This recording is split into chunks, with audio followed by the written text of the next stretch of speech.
أعوذ بالله من الشيطان الرجيم بسم الله الرحمن الرحيم في الدنيا والآخرة ويسألونك عن اليتامى قل إصلاح لهم خير وإن تخالطوهم فإخوانكم والله يعلم المفسد من المصلح ولو شاء الله لأعنتكم إن الله عزيز حكيم. میرے محترم دینی بھائیوں، سورۃ البقرہ کی آیت نمبر 220 ہے. اس آیت میں اللہ تعالیٰ اپنے نبی محمد الرسول اللہ صلی اللہ علیہ وسلم سے فرماتے ہیں کہ اے نبی، یہ لوگ آپ سے یتیموں کے بارے میں پوچھتے ہیں تو آپ انہیں کہہ دیجئے کہ یتیموں کے ساتھ بھلائی کا معاملہ کیجئے، اور اگر تم اپنے ساتھ ان کو ملا لیتے ہو تو یہ تمہارے بھائی، اور اللہ خوب جانتا ہے تم میں سے فساد مچانے والے اور اصلاح کرنے والے کو، اور اگر اللہ چاہتا تو تمہیں اور زیادہ تکلیف میں مبتلا کر دیتا، لیکن اللہ اپنے بندوں سے بہت محبت کرنے والا، زبردست حکمت والا.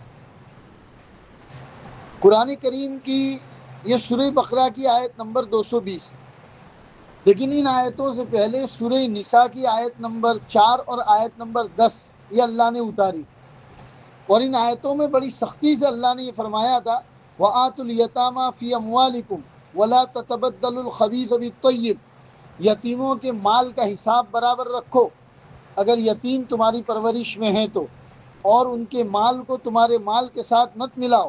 إِنَّهُ كَانَ حُوبًا كَبِيرًا، اگر ایسا کرتے ہو تو بہت غلط کام کرتے ہو. آیت نمبر 10 میں فرمایا إِنَّ الَّذِينَ يَأْكُلُونَ أَمْوَالَ الْيَتَامَى ظُلْمًا، جو لوگ یتیموں کا مال ظلم کے طور پر کھا لیتے ہیں، گویا کہ انما یأکلون فی بطونہم نارا، یہ لوگ اپنی پیٹ کے اندر آگ بھرتے ہیں. وسیصلون سعیرا، اور ان کا برا ٹھکانہ ہے. ان دو آیتوں کی وجہ سے صحابہ جن کی پرورش میں یتیم کے بچے تھے وہ اتنا احتیاط کرتے تھے کہ ان کی ہر چیز الگ رکھتے تھے، ان کا کھانا الگ پکایا جاتا تھا، یہاں تک کہ یتیموں کا کھانا اگر بچ جاتا تو کوئی صحابی اس میں سے کھاتا نہیں تھا، پڑا پڑا سڑ جاتا تھا یا پھینک دینا پڑتا تھا. تو یہ تو یتیموں کے مال میں نقصان ہوتا تھا. تب صحابہ کے پوچھنے پر اللہ تبارک و تعالیٰ نے یہ آیت اتاری جو ابھی میں نے آپ کے سامنے پڑھی.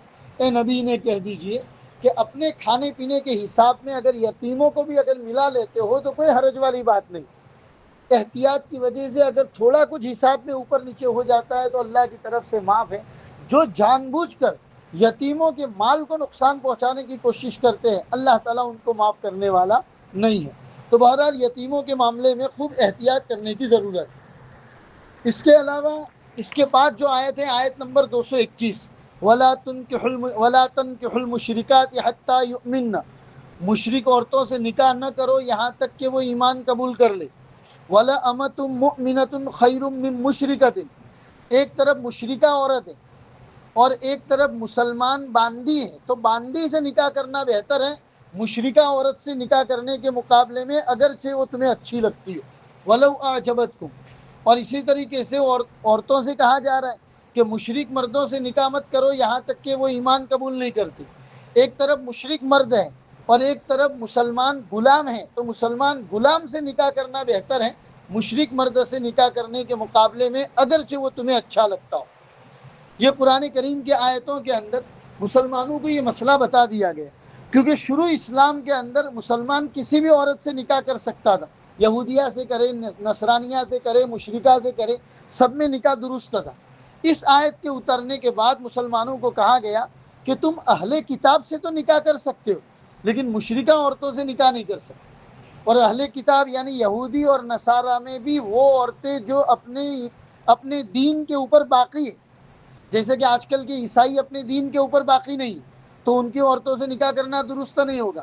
اگر آج کل بھی یہودی اور نصرانی کوئی عورت اپنے دین کے اوپر باقی ہے، مکمل توریت کو یا انجیل کو فالو کرتی ہے، تو ایسی عورت سے نکاح کرنا درست ہو سکتا ہے، لیکن مشرکہ عورت سے کسی بھی حالت میں نکاح کرنے کی اجازت نہیں. پھر نبی پاک صلی اللہ علیہ وسلم نے فرمایا تنکح المرأۃ لاربع، ہم لوگ نکاح کی مجلسوں میں جاتے ہیں اور قاضی صاحب نکاح پڑھاتے ہیں تو ہم کئی حدیثیں سنتے ہیں، اس میں ایک حدیث ہم یہ بھی سنتے ہیں کہ عورت سے نکاح کیا جاتا ہے 4 وجہ سے، لمالہا یا تو مال کی وجہ سے، ولی حسبہا اس کا حسب نسب بڑا اونچا ہو تو اس کو دیکھ کے نکاح کیا جاتا ہے، ولی جمالہا اس کی خوبصورتی کو دیکھ کر نکاح کیا جاتا ہے، ولی دینہا اور اس کے دین کو دیکھ کر نکاح کیا جاتا ہے۔ پھر اللہ کے رسول فرماتے ہیں فَاظْفُرْ بِذَاتِ الدِّین، تم لوگ دین والا جو آپشن ہے اس کو پکڑے رکھو، کیونکہ اگر دینداری ہوگی عورت کے اندر تو وہ تمہارے گھر کو جنت بنا دے گی، اور ایمان اگر اس کے اندر ہوگا، دینداری اگر ہوگی تو گھر کے اندر رحمتیں اور برکتیں لے کر آئے گی۔ تریبت یداک، اس کے علاوہ کوئی اور آپشن تم قبول کرو گے تو تم اپنے آپ کو ہلاکت میں ڈالو۔ حضرت تھانوی علیہ الرحمٰن نے لکھا ہے کہ اگر عورت دیندار ہے، پاک دامن ہے، تو اس کے سامنے اس کا سب گناہ معاف۔ یہاں تک حضرت تھانوی نے لکھا ہے کہ اگر وہ انتظامی امور میں، گھر کے کام کاج میں، کھانا پکانے میں، صفائی رکھنے میں اگر پھوہڑ ہے، پھوہڑ کا لفظ لکھا ہے یعنی اس کو آتا جاتا نہیں ہے، یہ بھی برداشت کیا جا سکتا ہے اگر وہ دیندار، اگر وہ پاک دامن ہے، شوہر کے گھر سے جانے کے بعد شوہر کے گھر کی حفاظت کرتی ہے، شوہر کے بچوں کی، شوہر کی عزت کی حفاظت کرتی ہے، تو اس کے سامنے اس کے سب گناہ معاف۔ اس لیے کہا گیا کہ عورت کو اس کی دینداری کو دیکھ کر قبول کرنا چاہیے۔ عبداللہ بن رواحہ کا واقعہ لکھا ہے کہ ان کے گھر کے اندر ایک باندی تھی، انتہائی کالی کلوٹی اور بدصورت۔ ایک دن عبداللہ بن رواحہ کو غصہ آیا تو انہوں نے اپنے باندی کو زور سے تماچا مارا۔ تھوڑی دیر کے بعد افسوس ہوا، اللہ کے رسول کی خدمت میں پہنچے، کہنے لگے یا رسول اللہ میری باندی ہے، میں نے اس کو تماچا مارا۔ حضور نے فرمایا کہ ہم نے تو سنا ہے کہ تمہاری باندی بڑی نماز کی پابند ہے، بڑی دینداری کی پابند ہے، پھر بھی تم نے اس کے اوپر ہاتھ اٹھایا؟ کہا یا رسول اللہ بالکل میں نے اٹھایا لیکن مجھے افسوس ہے۔ حضور نے فرمایا تمہیں ایسا نہیں کرنا چاہیے۔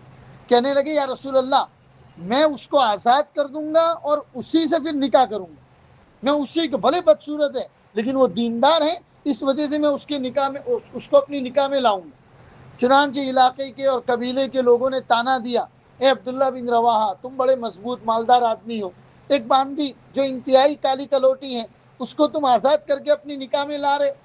فرمایا کہ میں قبول کروں گا اس لیے کہ مجھے اس کی دینداری پسند ہے۔ چنانچہ روایتوں میں آتا ہے کہ اس کے بعد اللہ نے قرآن کی اس آیت کو اتارا۔ اسی طریقے سے عبداللہ، حضرت امام بغوی رحمۃ اللہ علیہ نے ایک واقعہ لکھا ہے کہ ابو مرسد مغنی ایک صحابی گزرے، نبی پاک صلی اللہ علیہ وسلم مدینہ آ جانے کے بعد اللہ کے رسول نے ان کو مکہ بھیجا کہ مکہ جاؤ اور جو لوگ اسلام قبول کر چکے ہیں ان کو چھپے راستے سے مدینہ لے کر آ جاؤ۔ یہ کام ابو مرشد صحابی کو سونپا۔ یہ جب مکہ پہنچے تو مکہ کے اندر ایک عورت تھی جو مشرکہ تھی، لیکن اسلام قبول کرنے سے پہلے ابو مرشد کے اس کے ساتھ ناجائز تعلقات تھے۔ اس عورت کو پتہ چلا کہ ابو مرشد آئے ہوئے ہیں تو اس نے اپنے گھر بلایا اور ابو مرشد سے کہا کہ تو میرے ساتھ سونے کو تیار ہے؟ ابو مرشد نے کہا کہ اپنے اسلام قبول کر چکا ہوں، میرا اسلام بغیر نکاح کے اس کی اجازت نہیں دیتا۔ تو اس مشرکہ عورت نے کہا ایک کام کر، مجھ سے نکاح کر لے۔ تو ابو مرشد نے کہا کہ میں رسول اللہ صلی اللہ علیہ وسلم کو پوچھوں گا، اگر اللہ کے رسول اجازت دیں گے تو میں نکاح کروں گا۔ کہا کہ تیرے بڑے نخرے ہیں، یہ کہہ کر اس نے چلانا شروع کر دیا۔ پڑوس سے لوگ آ گئے اور انہوں نے ابو مرشد صحابی کو بہت مارا۔ جب مار کر یہ چلے گئے، ابو مرشد مدینہ واپس آئے، اپنے ساتھ جو پیش آیا وہ قصہ اللہ کے رسول کو سنایا تو حضور نے سب سے پہلی بات تو یہ فرمائی کہ عورت کے مکر سے بچو، اس لیے کہ بنی اسرائیل میں سب سے پہلی خرابی جو آئی تھی وہ عورتوں کے واسطے سے آئی، اس لیے عورتوں کی مکاری اور عورتوں کی چالاکی سے بچو۔ پھر حضور نے فرمایا کہ اگر وہ مشرکہ ہے تو اس سے تمہارا نکاح درست نہیں ہے، کیونکہ ابھی قرآن کریم کی اللہ نے یہ آیتیں اتاری۔ پھر حضور نے یہ آیتیں پڑھ کے سنائی جو ابھی میں نے آپ کو سنائی۔ اس کے بعد اللہ کے رسول نے فرمایا کہ یاد رکھو اولئک یدعون الی النار، مشرکہ عورتوں سے نکاح کرنا یہ آہستہ آہستہ، بعض لوگ نہیں کہتے آج کل جیسے ریلیشن شپ چل رہی ہے بالی ووڈ فلموں وغیرہ کے اندر ہم لوگ دیکھتے ہیں کہ کہتے ہیں ہم تو انسانیت کو مانتے ہیں، وہ اپنے دھرم پہ رہے گی، ہم اپنے دھرم پہ رہیں گے۔ اسلام کے اندر نکاح ہی نہیں ہوتا۔ اگر دو مسلمان میاں بیوی ہے، ان میں سے کسی ایک نے نعوذ باللہ اسلام کو چھوڑ دیا، نکاح آٹومیٹکلی ٹوٹ جائے گا، نکاح دوبارہ کرنا پڑے گا۔ دو دھرم کے الگ الگ ہونے سے نکاح اسلام میں کبھی بھی قبول ہو ہی نہیں سکتا۔ اس لیے جو لوگ کہتے ہیں اس کے وجوہات شریعت نے بیان کی ہے کہ اسلام، آدمی عام طور پر یوں کہتا ہے کہ میں اپنے دھرم پہ رہوں گا، وہ اپنے دھرم پہ رہے گی. آہستہ آہستہ رہنے کی وجہ سے اسلام سے نعوذ باللہ نفرت ہونے لگتی ہے، اور کفر کی قباحت، کفر کی برائیاں کم ہونے لگتی ہے، کفر سے، شرک سے اس کو پیار ہونے لگتا ہے. اس لیے اسلام نے اس کا دروازہ ہی بند کر دیا، آپ کا نکاح ہی درست نہیں ہوگا. اور پھر اس کے بعد فرمایا الدنیا کلھا متاع، یہ دنیا پورا کا پورا سامان ہے، یہ آپ کے آسائش اور آرام کا سامان ہے یہ پوری دنیا. وخیر متاع الدنیا المرأۃ الصالحہ، اور دنیا میں بہترین سامان اگر کوئی ہے، بہترین چیز اگر کوئی ہے تو وہ نیک عورت ہے، نبی پاک صلی اللہ علیہ وسلم نے فرمایا. لہذا اس کے ذریعے مفسرین اور محدثین اور فقہا مفتیان کرام نے یہ مسئلہ بھی نکالا ہے کہ بعض لوگ اپنی کاسٹ سے نکل کر دوسرے کاسٹ کے اندر نکاح جو کرتے ہیں، اور اس کا مسئلہ جب دارالفتاء کے اندر پہنچتا ہے تو مفتی اس نکاح کو توڑوا دیتا ہے. کیوں توڑوا دیتا ہے؟ اس لیے کہ کفو میں نکاح کرنا، برابری میں نکاح کرنا. ایک آدمی مسلمان ہے، سید ہے، اونچے درجے کا ہے، دوسرا آدمی مسلمان ہے لیکن انتہائی نچلے درجے کا، جلاہا وغیرہ کا کام کرتا ہے، تو خاندانوں کے اعتبار سے ان کے درمیان کفو نہیں پایا گیا. نکاح تو ہو جائے گا، لیکن اگر ولی چاہے، باپ چاہے، یا جو بھی اس کا ولی ہوگا وہ چاہے تو اس نکاح کو توڑوا بھی سکتا ہے. شریعت نے اسی لیے کہا مزاج کا سیٹ ہونا ضروری ہے. تم اعلیٰ، تمہارا رہن سہن اعلیٰ کیٹیگری کا ہے، تم جس عورت کو اپنے گھر کے اندر لا رہے ہو وہ انتہائی نیچے کیٹیگری کی ہے، تو وہ مزاج سیٹ نہیں ہو پائے گا، جھگڑا ہونا یقینی ہے. اس لیے شریعت نے کفو رکھا ہے. بہرحال قرآن کریم کی ان آیتوں سے ہمیں مسئلہ جاننے کو ملا کہ اسلام کو چھوڑ کر مشرکہ عورتوں سے اسلام میں نکاح درست نہیں ہو سکتا. اللہ ان باتوں پر ہمیں عمل کی توفیق عطا فرمائے. وصلی اللہ علی النبی الکریم وعلی آلہ واصحابہ اجمعین برحمتک یا ارحم الراحمین.